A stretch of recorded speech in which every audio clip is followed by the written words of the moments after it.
blessing today.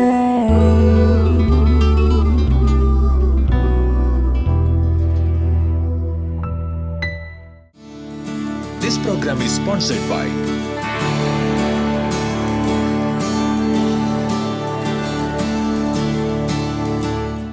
Welcome to blessing today. ഇന്നത്തെ ഈ blessing today നിങ്ങളുടെ ജീവിതത്തിൽ ഒരു വലിയ അനുഗ്രഹമായി മാറട്ടെ. നമുക്ക് ഒരുമിച്ച് ചേർന്ന് ഇന്നത്തെ എപ്പിസോഡിൻ്റെ സ്പോൺസർക്ക് വേണ്ടി ഈ സമയത്ത് പ്രാർത്ഥിക്കാം. കർത്താവെ, ഞങ്ങൾ ഒരുമിച്ച് ചേർന്ന് ദുബൈയിൽ നിന്നുള്ള വെൽവിഷർക്കായി പ്രാർത്ഥിക്കുന്നു. കർത്താവെ, ഇന്ന് തൻ്റെ വെഡിങ് ആനിവേഴ്സറി ആണല്ലോ. ഞങ്ങളെല്ലാവരും ചേർന്ന് കർത്താവ് തൻ്റെ ബിസിനസ്സിൻ്റെ അനുഗ്രഹത്തിനായി പ്രാർത്ഥിക്കുന്നു. അടഞ്ഞുപോയ വാതിലുകൾ യേശുവിൻ്റെ നാമത്തിൽ തുറന്നു വരട്ടെ. പുതിയ അവസരങ്ങൾ ഉണ്ടാകട്ടെ. തൻ്റെ ഭാര്യയ്ക്ക് വേണ്ടി പ്രാർത്ഥിക്കുന്നു. ആരോഗ്യം നൽകണമേ. എല്ലാ രോഗങ്ങളും ആ സഹോദരിയെ വിട്ടുപോകട്ടെ. 2 മക്കൾക്കുമായി പ്രാർത്ഥിക്കുന്നു. അവരുടെ വിദ്യാഭ്യാസം അനുഗ്രഹിക്കപ്പെടട്ടെ. ദൈവത്തിൽ നിന്നുള്ള ഒരു ബ്രൈറ്റ് ഫ്യൂച്ചർ അവർക്കുണ്ടാകട്ടെ. അമ്മയ്ക്ക് വേണ്ടി പ്രാർത്ഥിക്കുന്ന കർത്താവെ, താങ്ക് യു ലോർഡ്. കർത്താവെ, എല്ലാ ഡയബറ്റീസും യേശുവിൻ്റെ നാമത്തിൽ സൗഖ്യമാകട്ടെ. ഹാർട്ടിൻ്റെ രോഗങ്ങൾ മാറിപ്പോകട്ടെ. സഹോദരിക്കും കുടുംബത്തിനുമായി പ്രാർത്ഥിക്കുന്നു. കർത്താവെ, ആ കുടുംബത്തിൻ്റെ മേൽ എല്ലാ അനുഗ്രഹങ്ങളെയും കർത്താവ് പകരുന്നതിനാൽ നന്ദി. സഹോദരിയുടെ മകൻ്റെ വിദ്യാഭ്യാസത്തെയും അങ്ങയുടെ നാമത്തിൽ ഞങ്ങൾ ഈ സമയത്ത് അനുഗ്രഹിച്ചിരിക്കുന്നു. യേശുവിൻ്റെ നാമത്തിൽ തന്നെ ആമേൻ. ബ്ലെസ്സിംഗ് ഫെസ്റ്റിവൽ ആറ്റിങ്ങൽ ജനുവരി 9 വെള്ളി. സമയം രാവിലെ 10 മുതൽ 1 മണി വരെ. റീജൻസി ഹാൾ, മാമം, ആറ്റിങ്ങൽ. ബ്ലെസ്സിംഗ് ഫെസ്റ്റിവൽ കൊട്ടാരക്കര ജനുവരി 10 ശനി. സമയം രാവിലെ 10 മുതൽ 1 മണി വരെ. Aroma auditorium, Punalur road, Chengamanad.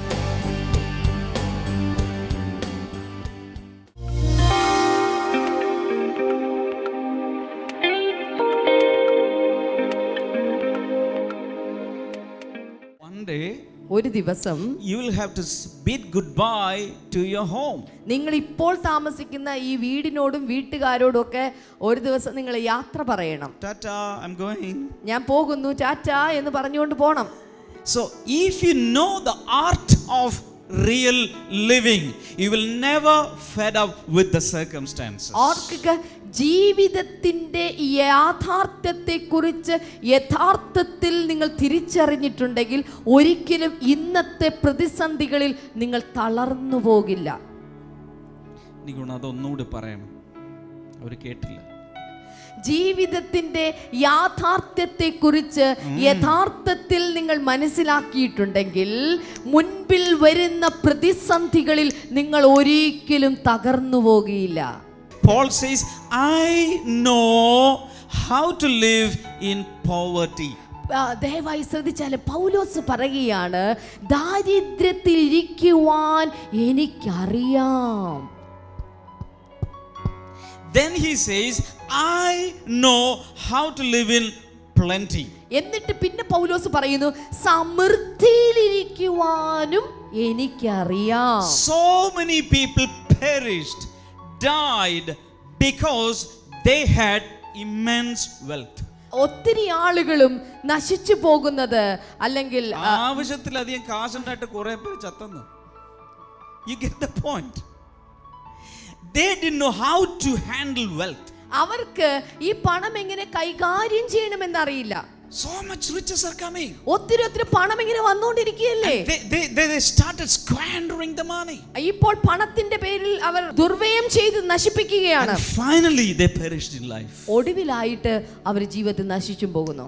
Look here, please. ദയവായി എന്നെ ശ്രദ്ധിച്ചാലും. The real life is the art of handling any and every situation that comes. ഓർക്കുക, യഥാർത്ഥ ജീവിതം എന്നുള്ളത് നമ്മുടെ മുൻപിൽ വരുന്ന ബുദ്ധിമുട്ടുള്ളതാകട്ടെ എല്ലാ സാഹചര്യത്തിലും അത് ശരിയായ വിധത്തിൽ കൈകാര്യം ചെയ്യുന്ന കലയാണ് യഥാർത്ഥ ജീവിതം. ജീവിതത്തിൽ വരുന്ന ഏത് സാഹചര്യത്തെയും ഹാൻഡിൽ ചെയ്യുന്നത്, കൈകാര്യം ചെയ്യുന്നതാണ് ശരിയായ ജീവിതം എന്ന കല.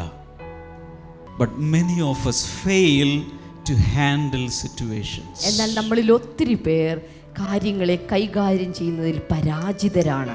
How many of you here can handle financial crisis? നിങ്ങളിൽ എത്ര പേർക്ക് സാമ്പത്തിക ഞെരുക്കങ്ങൾ, സാമ്പത്തിക പ്രശ്നങ്ങളെ കൈകാര്യം ചെയ്യാനുള്ള കഴിവുണ്ട്?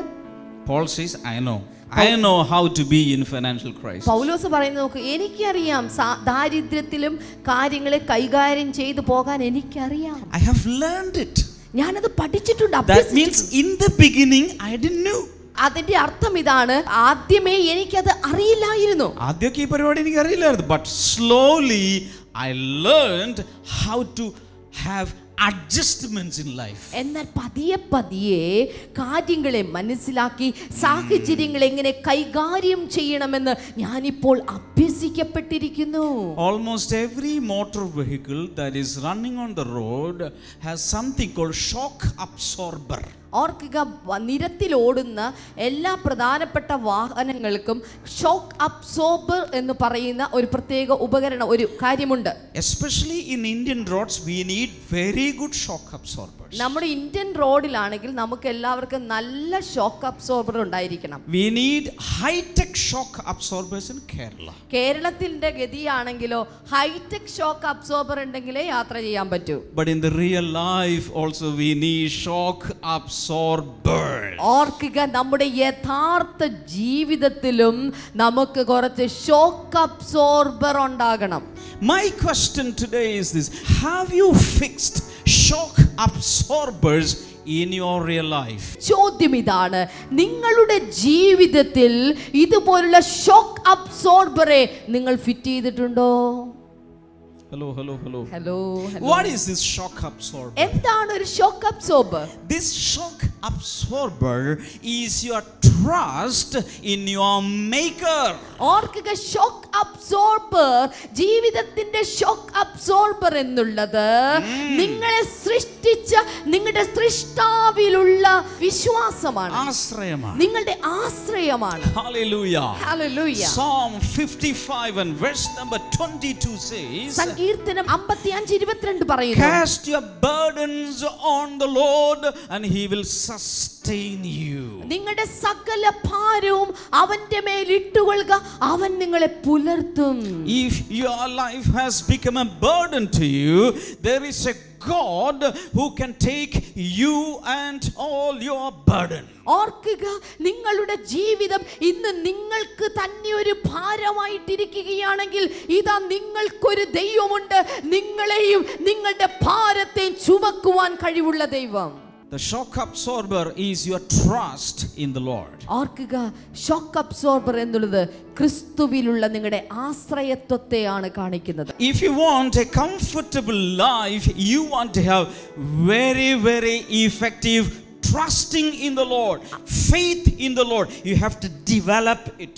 ഓർക്കുക, ജീവിതത്തിലെ ഏതൊരു പ്രശ്നത്തിലും സുഗമമായി സുഖപ്രദമായി യാത്ര ചെയ്യണമെന്ന് നിങ്ങൾക്ക് ആഗ്രഹമുണ്ടെങ്കിൽ യേശു ക്രിസ്തുവിൽ ആശ്രയത്വമുള്ള ഒരു ഷോക്ക് അബ്സോർബർ നിങ്ങളുടെ ജീവിതത്തിൽ ഉണ്ടാകണം. When you read Acts of the Apostles chapter number 27, ഉദാഹരണമായിട്ട് അപ്പസ്തോല പ്രവൃത്തി 26-ാമത്തെ അധ്യായം നിങ്ങൾ വായിച്ചാൽ, there is a special episode happening in the ministry of the same guy, Saint Paul. ഇത് സെയിന്റ് പോൾ എന്ന് പറയുന്ന പൗലോസിന്റെ ജീവിതത്തിൽ മറ്റൊരു സാഹസികമായ സംഭവം നടക്കുകയാണ്. That was he is going through a shipwreck in ministry. അദ്ദേഹം തന്റെ ശുശ്രൂഷയ്ക്കിടയിൽ ഒരു വലിയ കപ്പൽ ഛേദകത്തിൽ കപ്പൽ തകർന്നു പോകുന്ന ഒരവസ്ഥയിൽ നിൽക്കുകയാണ്. And that time there were 276 passengers in the ship.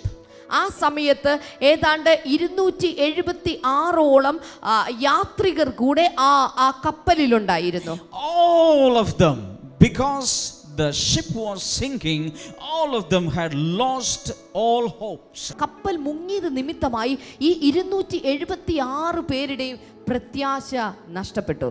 They had never prayed in their life, but they started praying. അന്നുവരെ പ്രാർത്ഥിച്ചിട്ടില്ലാത്ത വീരന്മാരൊക്കെ ആ സമയത്ത് പ്രാർത്ഥിക്കാൻ തുടങ്ങി. They had never taken fasting in their life, but they started fasting. അന്നുവരെ ഉപവസിച്ചിട്ടില്ലാത്ത ആളുകൾ ഭക്ഷണമൊന്നും ഇല്ലാത്തതുകൊണ്ട് തനിയെ ഉപവസിക്കാൻ തുടങ്ങി. All their food items in bags and bags of food items they had to throw into the sea. അവർക്ക് വളരെയധികം ചാക്കുകണക്കിന് ധാന്യങ്ങളും ഭക്ഷ്യവസ്തുക്കളും കടലിലേക്ക് വലിച്ചെറിയേണ്ടി കളയേണ്ടതായിട്ട് വന്നു. All of them knew for sure that they were going to die. എല്ലാവർക്കും ഒരു കാര്യം തീർച്ചപ്പെടുത്തി, അവർ മരിക്കാൻ പോകുകയാണ്. But there was a man in that ship. എന്നാൽ അതിനകത്ത് ഒരു മനുഷ്യനുണ്ടായിരുന്നു. He had hotline with headquarters in heaven. സ്വർഗ്ഗത്തിലെ ഹെഡ്ക്വാർട്ടേഴ്സുമായി ഹോട്ട്ലൈൻ ബന്ധമുള്ള ഒരു വ്യക്തി. One night he started praying to the Lord. ഒരു രാത്രി അദ്ദേഹം ദൈവത്തോട് പ്രാർത്ഥിച്ചു. He said, Lord, it is not written, this is my addition. He said, Lord, Father, if it is time, I am ready to come there. ഒരു ദിവസം അദ്ദേഹം പ്രാർത്ഥിച്ചതൊന്നും ബൈബിളിൽ എഴുതിയിട്ടില്ല, പക്ഷെ എൻ്റെ കമൻസ് ആണ്.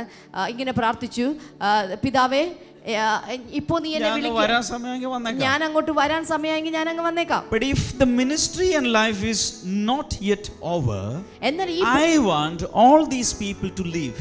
എന്നാൽ എൻ്റെ ഈ ഭൂമിയിലുള്ള ശുശ്രൂഷ തീർന്നിട്ടില്ല എന്നാണ് നിന്റെ പദ്ധതിയെങ്കിൽ എൻ്റെ കൂടെ നിൽക്കുന്നവരുടെ ജീവിതം കൂടെ രക്ഷപ്പെടണമെന്ന് ഞാൻ ആഗ്രഹിക്കുന്നു. I want their souls. എനിക്ക് അവരുടെ ആത്മാക്കളെ ആവശ്യമുണ്ട്.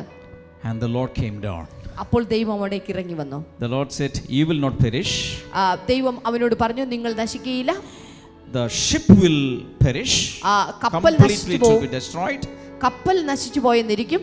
But no single passenger will drown. എന്നാൽ ഒരു യാത്രികൻ പോലും ഈ വെള്ളത്തിൽ മുങ്ങി മരിക്കുകയില്ല. Hallelujah. Hallelujah. Can I tell you something this morning? ഈ രാവിലെ ചില കാര്യങ്ങൾ കൂടെ ഞാൻ നിങ്ങളോട് പറയട്ടെ. Hello. Can I tell you something? ചിലത് കൂടെ ഞാൻ നിങ്ങളോട് സംസാരിക്കട്ടെ. Look at me. ദയവായി എന്നെ ശ്രദ്ധിച്ചാലും. All stare at me. എല്ലാ പ്രിയപ്പെട്ടവരും ബ്രദർ ഡാമിനിലേക്ക് നോക്കിയാലും. I'm going to tell you something. ചില കാര്യങ്ങൾ ഞാൻ നിങ്ങളോട് പറയുകയാണ്. As a man of God, ഒരു ദൈവ പുരുഷൻ എന്നുള്ള രീതിയിൽ I'm going to tell you something very personally. വളരെ വളരെ വ്യക്തിപരമായി ചില കാര്യങ്ങൾ നിങ്ങളോട് പറയുകയാണ്. As a man of God, ഒരു ദൈവ പുരുഷനായിട്ട് based on the Bible, ദൈവ വചനത്തിന്റെ അടിസ്ഥാനത്തിൽ, if your trust is in the Lord, നിങ്ങൾ ക്രിസ്തുവിൽ കർത്താവിൽ നിങ്ങൾ ആശ്രയിക്കുന്ന വ്യക്തിയാണെങ്കിൽ, the circumstances will go like this. സാഹചര്യങ്ങൾ ഇതുപോലെ ഒരുപക്ഷെ ആയെന്നിരിക്കും. Circumstances sometimes will toss your life. ഒരുപക്ഷെ സാഹചര്യങ്ങൾ നിങ്ങളുടെ ജീവിതത്തെ ആകമാന തകിടം മറിക്കുന്നത് പോലെയാക്കി. But you will never perish. എങ്കിലും നിങ്ങൾ നശിച്ചു പോകുകയില്ല. You will never perish. നിങ്ങൾ ഒരിക്കലും നശിച്ചു പോകുകയില്ല. Your life is insured. കാരണം നിങ്ങളുടെ ജീവിതം ഇൻഷുർ ചെയ്തിരിക്കുകയാണ്. Your life is in the hands of the Lord. നിങ്ങളുടെ ജീവിതം കർത്താവിന്റെ കയ്യിലാണ്. If he can sustain the whole universe, he can sustain your little life. ഓർക്കുക, ദൈവത്തിന് തന്റെ കൈകൾ കൊണ്ട് ഈ പ്രപഞ്ചത്തെ മുഴുവൻ താങ്ങി നിർത്താൻ കഴിവുണ്ടെങ്കിൽ നിന്റെ കൊച്ചു ജീവിതത്തെ അവന് താങ്ങാൻ കഴിയില്ലേ? I request you to give this God a clap offering. ഇവിടെ ഇരിക്കുന്ന ഓരോ പ്രിയപ്പെട്ടവരും ഈ വലിയ കർത്താവിന് ഒരു കൈയടി കൊടുത്തൊരു ഹല്ലേലൂയ പറയാമോ? Shout hallelujah. ശബ്ദമുയർത്തി hallelujah. I say you will never perish. ഞാൻ പറയുന്നു, നിങ്ങൾ ഒരിക്കലും നശിച്ചു പോകുകയില്ല. He will train you in your life. പകരം നിങ്ങളുടെ ജീവിതത്തെ അവൻ പരിശീലിപ്പിക്കുകയാണ്. He is the best coach. ഓർക്കുക, അവനാണ് ഏറ്റവും നല്ല പരിശീലകൻ. He is the best life coach. ഓർക്കുക, ജീവിത പരിശീലനത്തിൽ ഏറ്റവും കഴിവ് സിദ്ധിച്ചവനാണ് നമ്മുടെ ദൈവം. He is the best instructor. ഓർക്കുക, ഏറ്റവും നല്ല മാർഗനിർദ്ദേശിയാണ് നമ്മുടെ He is ദൈവം. the best mentor. അവനാണ് ഏറ്റവും നല്ല ഉപദേഷ്ടാവ് എന്നുള്ളത്. Hallelujah. Hallelujah. Even when you sleep, he will be giving you instructions and counseling and advice and guidance into your spirit. ഓർക്കുക, നിങ്ങൾ ഉറങ്ങുമ്പോൾ പോലും നിങ്ങളുടെ ഉറക്കത്തിൽ പോലും നിങ്ങളുടെ ആത്മാവിനോട് അവൻ ഉപദേശങ്ങളും നിർദ്ദേശങ്ങളും അഭിപ്രായങ്ങളും എല്ലാം പകർന്നുകൊണ്ടിരിക്കുകയാണ്.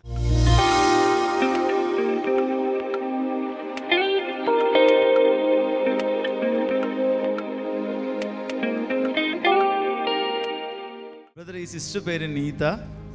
സിസ്റ്റർ ആക്ച്വലി ചെന്നൈയിലാണ് അവിടുന്ന് വളർന്നതും പഠിച്ചതും എല്ലാം ചെന്നൈയിലാണ്. പഠിക്കുന്ന സമയത്ത് താൻ ഒരു വളരെ നല്ലോണം പഠിക്കുന്ന ഒരു വ്യക്തിയായിരുന്നു. താൻ പറഞ്ഞത് ഗോൾഡ് മെഡലിസ്റ്റൊക്കെ ആയിട്ട് താൻ അവിടെ നിന്ന് പുറത്തു വന്നു. താനൊരു HR ആണ്. തനിക്ക് താൻ ബാംഗ്ലൂരിലേക്ക് വരുന്നതിന് മുൻപ് താനൊരു 4 വർഷം ചെന്നൈയിൽ, വിവാഹത്തിന് മുൻപ് 4 വർഷം താൻ ചെന്നൈയിൽ ഒരു നല്ലൊരു കമ്പനിയിൽ HR ആയിട്ട് വർക്ക് ചെയ്യായിരുന്നു. അതിനുശേഷം തൻ്റെ വിവാഹത്തിന് ശേഷം ഇവർ ബാംഗ്ലൂരിലേക്ക് വന്നു. ഹസ്ബൻഡ് ഇവിടെ ആയതുകൊണ്ട് ബാംഗ്ലൂരിലേക്ക് വന്ന സമയത്ത് സഹോദരി പറഞ്ഞത് തുടങ്ങിയ വിവാഹം കഴിഞ്ഞ് കുറച്ച് കഴിഞ്ഞപ്പോൾ തന്നെ ഈ സഹോദരി ഒരു വെഡിങ് പ്ലാനിങ് ഒക്കെ അങ്ങനെ ഒരു ഇവൻറ്റ് ചെയ്യുന്നത് പോലെ താൻ ചെയ്യാൻ ആരംഭിച്ചു. 1-2 ഇവൻറ്റ് ചെയ്തു. അത് അത്ര സക്സസ് ആയില്ല. ചീറ്റ് ചെയ്തു. അങ്ങനെയൊക്കെ തനിക്കത് സക്സസ് ആയിട്ട് മുന്നോട്ട് കൊണ്ടുപോകാൻ കഴിഞ്ഞില്ല. താൻ പറയുന്നത് 2007 മുതൽ തൻ്റെ ഒരു ഡ്രീം ജോബ് എന്ന് പറയുന്നത്, താൻ എപ്പോഴും സ്വപ്നം കാണുന്ന ഒരു ജോലിയാണ് ഇൻഫോസിസിൽ ഒരു ജോലി കിട്ടുക എന്നുള്ളത്. പക്ഷേ താൻ അത് ഒരിക്കലും ഇന്ന് വരെ താൻ ഒരു ആപ്ലിക്കേഷൻ ഫോം പോലും, അവിടെ ഒരു ആപ്ലിക്കേഷൻ പോലും താൻ കൊടുത്തിട്ടില്ല. ജോബ് ഇതുവരെ ഒരു ഇതിലും തൻ്റെ രജിസ്റ്റർ ചെയ്തിട്ടില്ല. അതിനിടയിൽ മെയ് മാസം താൻ പെട്ടെന്ന് തിരിച്ചറിഞ്ഞു തൻ്റെ ശരീരമാകെ ചൊറിഞ്ഞ് പൊട്ടാനൊക്കെ തുടങ്ങി. തൻ്റെ തലയിലൊക്കെ ഭയങ്കരമായിട്ട് ചൊറിഞ്ഞു പൊട്ടാൻ തുടങ്ങി. തനിക്ക് എങ്ങും സ്പർശിക്കാൻ പറ്റുന്നില്ല. അതുപോലെ ഭയങ്കര ഇച്ചിങ് തൻ്റെ ശരീരത്തിൽ ആകമാനം വന്നു.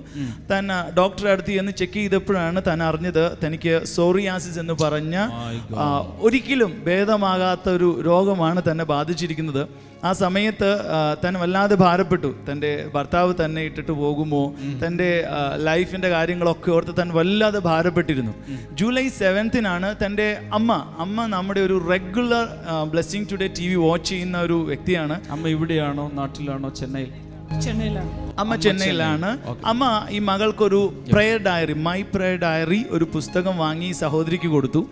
സഹോദരി പറഞ്ഞത് ജൂലൈ 7 ഈ സഹോദരി മൈ പ്രയർ ഡയറി എന്ന് പറയുന്ന പുസ്തകത്തിന്റെ ഏറ്റവും പുറകിൽ നമ്മുടെ പ്രാർത്ഥനാ വിഷയങ്ങൾ എഴുതുന്ന സ്ഥലത്ത് താൻ 1ാമത്തെ പ്രാർത്ഥന എഴുതി വെച്ചത് തൻ്റെ സോറിയാസിസ് എന്ന് പറയുന്ന രോഗം മാറണം. 2ാമത് താൻ എഴുതി വെച്ചു തനിക്കൊരു വളരെ നല്ലൊരു ജോലി ലഭിക്കണം. തൻ്റെ ഡ്രീം ജോബായിരുന്നു. താൻ ഇതുവരെ ആപ്ലിക്കേഷനൊന്നും കൊടുത്തിട്ടില്ല. പക്ഷേ താൻ എഴുതി വെച്ച് തനിക്കൊരു നല്ലൊരു ജോലി, നല്ലൊരു കമ്പനിയിൽ HR ആയിട്ട് ജോലി ലഭിക്കണം. ഈ 2 പ്രാർത്ഥനാ വിഷയങ്ങൾ താൻ എഴുതി വെച്ചത് ജൂലൈയിലാണ്. താൻ പറഞ്ഞത് അന്ന് മുതൽ താൻ ആ പ്രയർ ഡയറി ഉപയോഗിച്ച് താൻ പ്രാർത്ഥിക്കുമായിരുന്നു. തനിക്ക് ബ്ലെസ്സിങ് ടുഡേ TV പ്രോഗ്രാം കാണാൻ സാധിക്കാറില്ല. എല്ലാ ദിവസവും വൈകുന്നേരം ആകുമ്പോഴത്തേക്കിനും അമ്മ ചെന്നൈയിൽ നിന്ന് തന്നെ വിളിച്ചിട്ട് എന്താണ് അന്ന് ബ്ലെസ്സിങ് ടുഡേയിൽ പ്രസംഗിച്ചത്, അന്ന് എന്താണ് ചെന്നൈയിൽ നടന്നതെന്നുള്ള അതിൻ്റെ ബ്രീഫിംഗ് അന്ന് എല്ലാ ദിവസവും റെഗുലറായിട്ട് കൊടുക്കുമായിരുന്നു. ഈ സഹോദരി പറഞ്ഞത് ഈ കഴിഞ്ഞ സെപ്റ്റംബർ മാസം താൻ പറയുകയാണ് താൻ പ്രാർത്ഥിച്ചുകൊണ്ടിരുന്ന 1ാമത്തെ വിഷയം സോറിയാസിസ് എന്ന് പറയുന്ന അസുഖം തനിക്ക് പരിപൂർണമായും സൗഖ്യമായി എന്നാണ് താൻ പറയുന്നത്. അതായത് ഒരാഴ്ച മാത്രമാണ് ഈ സഹോദരി ആകെ മരുന്ന് യൂസ് ചെയ്തിരിക്കുന്നത്. ആകെ ഒരാഴ്ച, ജൂലൈ മാസം ആകെ ഒറ്റയാഴ്ച കഷ്ടിച്ച് ആ മരുന്ന് താൻ ഉപയോഗിച്ചുള്ളൂ. അതിനുശേഷം ആ മരുന്നൊന്നും യൂസ് ചെയ്യാതെ താൻ പറഞ്ഞത് താൻ ഈ മൈ പ്രയർ ഡയറി നോക്കി താൻ പ്രാർത്ഥിക്കുമായിരുന്നു. ജീവിതകാലത്ത് ഒരിക്കലും അസുഖം മാറില്ല എന്ന് പറഞ്ഞിരുന്ന സ്ഥാനത്ത് കർത്താവ് ആ രോഗം സൗഖ്യമാക്കി. തൻ്റെ മുഴുവൻ ശരീരവും ഇങ്ങനെ ചൊറിഞ്ഞു പൊട്ടിയ പാടുകളായിരുന്നു. ഇന്ന് അതൊന്നും ഇല്ലാതെ കർത്താവ് പരിപൂർണ്ണ ഒരു സൗഖ്യം തനിക്ക് കൊടുത്തു. ഡിഫറൻസ് ഒന്ന് പറയാമോ? I couldn't even stand. And I used to scream, itching always, every time. And being in HR, it used to be very bad to keep scratching in front of people. Mummy and Daddy used to say, "Why are you scratching?" I went to the doctor and I checked. I thought it's dandruff or some skin because of dryness or something. But doctor said it is psoriasis, and she gave me an ointment and told me to put it wherever I have itching. But she never gave me a remedy. I thought, okay, Mummy has in June given me this diary. Let me try this as a medicine. I stopped my medicines. I used only for 1 week. You stopped the medicine and started praying. Yes, I stopped the medicines. Only 1 week I used the medicines, and I said, whatever comes, I'm going to take it through God. And July 7th, I said, I'm going to write the date and write what I want. And my psoriasis was healed. In September, I went to Chennai and met a dermatologist. He said, again you went and checked? Yes, I went, and I went for some other reason, but I told doctor in Bangalore had told me I'm having psoriasis, but I don't have any itching now. Why don't you check? He said, which doctor has told you you have psoriasis? Great. You don't even have a trace of it in your life. Hallelujah. I came back and I told Mummy, God has just healed me. I don't even have a trace of it in my life. And another blessing that God is... അടുത്തൊരു കാര്യം കൂടി സംഭവിച്ചത്, താൻ ജോലിയുടെ കാര്യം പറഞ്ഞിരുന്നല്ലോ. താൻ പറയുന്നത് സെപ്റ്റംബർ 1-ാം തീയതി തനിക്ക് ഇൻഫോസിസിൽ നിന്ന് തനിക്കൊരു ഓഫർ ലെറ്റർ ലഭിച്ചു. ഇങ്ങോട്ട് താൻ പറയുക, താൻ അപ്ലൈ ചെയ്തിട്ടില്ല. തൻ്റെ ഹിസ്റ്ററിയിൽ ഇതുവരെ തൻ്റെ ഡ്രീം ജോബ് ആയിരുന്നിട്ട് പോലും താൻ ഒരിക്കൽ പോലും അത് ആപ്ലിക്കേഷൻ പോലും താൻ കൊടുത്തിട്ടില്ല. അത് മാത്രമല്ല, താൻ പറഞ്ഞു ഇതിനു മുൻപ് 2.5 വർഷം പല കമ്പനികളിൽ തനിക്ക് പ്ലേസ്മെൻ്റ് എല്ലാം കിട്ടി, പക്ഷേ ജോബ് ഓഫർ കിട്ടില്ല. എല്ലാം സെലക്ട് ചെയ്തു എന്നും പറഞ്ഞ് സെലക്ട് ചെയ്തൊക്കെ വരും, പക്ഷേ ജോബ് ഓഫർ ഒരിക്കലും കിട്ടില്ലായിരുന്നു. പക്ഷേ ഒരു ആപ്ലിക്കേഷൻ ഫോം പോലും കിട്ടാതെ തൻ്റെ ഏറ്റവും ഡ്രീം ആയിട്ടുള്ള ആ ഇൻഫോസിസ് എന്ന് പറയുന്ന കമ്പനിയിൽ തനിക്കൊരു HR ആയിട്ട് തനിക്ക് അവിടെ ജോലി ലഭിച്ചു. കർത്താവ് ഈ സെപ്റ്റംബർ 1-ാം തീയതി ആ 2 കാര്യത്തിൽ ഒരു വലിയൊരു അത്ഭുതമാണ് ആ സഹോദരിക്ക് വേണ്ടി ചെയ്തത്. I was applying to all the companies like morning at 7 o'clock I start applying for jobs. Applying. Yes, always applying, sending it to friends, sending it to people, asking please help me, please help me. I never went to God and asked God please help me. I believed in man and went behind man, but all the doors closed. No jobs came. If I got selected, people never gave me offer letters. They put the offer on hold. I felt, why did I ever get a gold medal in the university? I felt it's of no use. September, I went through an interview. Somebody called me from Infosys and said, "Why we have an opening? Why don't you apply?"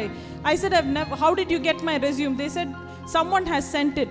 Till date, someone has sent it. Till date, in the HR department, they are not able to trace who that person has sent my resume. And I am working there in the same job what I wanted, and in 100% hike from my last salary. God has just miraculously helped me. 2.5 years of my struggle, at last God has given me the answer for it. നാട്ടിൽ പറയും apply no reply. പക്ഷെ ഇതങ്ങനെയല്ല. When we apply to God, He replies. He is a prayer answering God.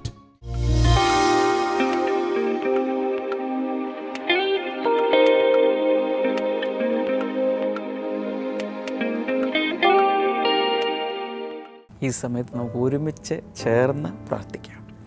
കർത്താവെ, വിശ്വസിക്കുന്നവർക്ക് വേണ്ടി അങ്ങ് അത്ഭുതങ്ങൾ ചെയ്യുന്ന മഹാദൈവമാണല്ലോ. ഞങ്ങൾ ഈ സമയത്ത് കർത്താവെ കൈനീട്ടി കർത്താവെ അങ്ങ് തൊടേണ്ടതിനായി അങ്ങയുടെ സന്നിധിയിലേക്ക് വരുന്നു. Thank you Jesus. അപസ്മാര രോഗമുള്ള ചില വ്യക്തികളെ കർത്താവ് ഈ സമയത്ത് സൗഖ്യമാക്കുന്നു. This is very very clear. യേശുവിൻ്റെ നാമത്തിൽ ഇനി മേലിൽ അവർക്കൊരു സീഷർ ഉണ്ടാകരുത്. ഇനി ഒരിക്കലും കൺവൾഷൻസ് ഉണ്ടാകരുത്. യേശു കർത്താവിൻ്റെ നാമത്തിൽ ആ രോഗ ആത്മാവിനെ ശാസിച്ച് പ്രാർത്ഥിക്കുന്നു. Thank you Lord. വിവാഹം കഴിഞ്ഞ ചിലർക്കും ഇതുപോലെ അപസ്മാരം വരുന്ന ചില അവസ്ഥകളുള്ളവർ, വിവാഹം കഴിഞ്ഞിട്ടില്ലാത്ത കൊച്ചുകുട്ടികൾ, യുവതി യുവാക്കന്മാർ, ആരായിരുന്നു നിങ്ങളുടെ ഏജ് എന്താണെങ്കിലും കർത്താവ് അപസ്മാര രോഗത്തിൽ നിന്നും സൗഖ്യം നൽകുകയാണ്. യേശുവിൻ്റെ നാമത്തിൽ അത് സംഭവിക്കട്ടെ. Thank you father. Thank you lord. കിഡ്നികളുടെ രോഗങ്ങൾ കർത്താവ് സൗഖ്യമാക്കുന്നു. ഇൻ ജീസസിനെ ഹാർട്ട് സംബന്ധമായ തകരാറുകൾ കർത്താവ് സൗഖ്യമാക്കുന്നു. In the name of Jesus. Sumathi എന്നു പേരുള്ള ഒരു സഹോദരി, ഹാർട്ടിൻ്റെ പ്രയാസമുള്ള ഒരു വ്യക്തി കർത്താവ്, സുമതി എന്നു പേരുള്ളൊരു സഹോദരി കർത്താവ് സൗഖ്യമാക്കുന്നു. In the name of Jesus അത് സംഭവിക്കട്ടെ. Thank you lord. Thank you lord. എല്ലാവിധ ക്യാൻസറുകളും സൗഖ്യമാകട്ടെ. കൂടെ കൂടെ പനി വന്നുകൊണ്ടിരിക്കുന്ന ഒരു വ്യക്തി, പനി മാത്രമല്ല കാലിൽ ഹിപ്പിൻ്റെ ഈ ഭാഗം തുടങ്ങി അങ്ങോട്ട് ഇടയ്ക്ക് നീര് വരികയും നീർക്കെട്ട് വരികയും ചെയ്യുന്നൊരു വ്യക്തിയെ കർത്താവ് ഈ സമയത്ത് സൗഖ്യമാക്കുന്നു. മിക്കവാറും ഭക്ഷണ സാധനങ്ങൾ അലർജി ആയിട്ടുള്ള സീവിയർ അലർജി, യേശുവിൻ്റെ നാമത്തിൽ അങ്ങനെയുള്ളവർ സൗഖ്യമാകട്ടെ. കുഞ്ഞുങ്ങളില്ലാത്തവരെ അങ്ങ് തൊട്ട് അനുഗ്രഹിച്ചതിനായി നന്ദി പറയുന്നു. നിങ്ങളുടെ രോഗമോ പ്രയാസമോ വിഷയമോ എന്താണെങ്കിലും ഈ സമയത്ത് ഞാനത് എടുത്തു പറഞ്ഞില്ലെങ്കിൽ പോലും സ്ക്രീനിലേക്ക് കൈനീട്ടിക്കൊണ്ട് വിടുതൽ സ്വീകരിക്കുക. യേശു കർത്താവിൻ്റെ നാമത്തിൽ ദൈവമേ, നീ ആ വിടുതൽ അയച്ചതിനായി നന്ദി. Thank you lord. In Jesus name amen. ഇന്നത്തെ പ്രോഗ്രാം കണ്ടതിന് പ്രത്യേകിച്ച് നന്ദി അറിയിക്കുന്നു. ഈ ആഴ്ചയുടെ അവസാനം വെള്ളി ശനി ദിവസങ്ങളിൽ നടക്കുന്ന ബ്ലെസ്സിങ് ഫെസ്റ്റിവലുകളിലേക്ക് എല്ലാവർക്കും സ്വാഗതം. അവിടെ വരുമ്പോൾ നിങ്ങൾക്ക് ബ്ലെസ്സിങ് ടുഡേയിൽ നിന്നുള്ള പുസ്തകങ്ങൾ, CD-കൾ എല്ലാം നിങ്ങൾക്ക് ലഭ്യമാകും. എന്നാൽ തപാൽ മാർഗം വേണ്ടവർക്ക് സ്ക്രീനിലെ നമ്പറിൽ വിളിച്ച് ആവശ്യപ്പെടാം. ബ്ലെസ്സിങ് ടുഡേയെക്കുറിച്ച് ഇതുവരെ കേട്ടിട്ടില്ലാത്ത ഒരു വ്യക്തിയോടെങ്കിലും ഇന്ന് തന്നെ ഇതിനെ പരിചയപ്പെടുത്തുക. കർത്താവ് നിങ്ങളെ തീർച്ചയായും അനുഗ്രഹിക്കും. നാളെ നമുക്ക് വീണ്ടും കാണാം. God bless you. ബൈ.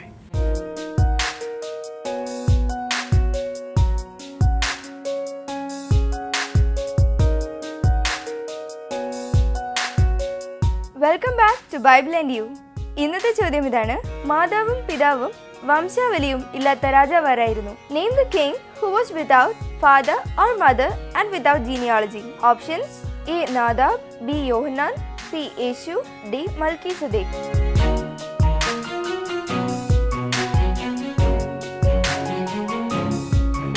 നിങ്ങളുടെ ഉത്തരങ്ങൾ 9645221221 എന്ന നമ്പറിലേക്ക് SMS ചെയ്യുക. ചെയ്യേണ്ട format BT space ABC or D space നിങ്ങളുടെ പേരും പൂർണ്ണ മേൽവിലാസവും. ശരി ഉത്തരം അയക്കുന്നവർക്ക് സമ്മാനങ്ങൾ നൽകുന്നത് IM Books ആണ്.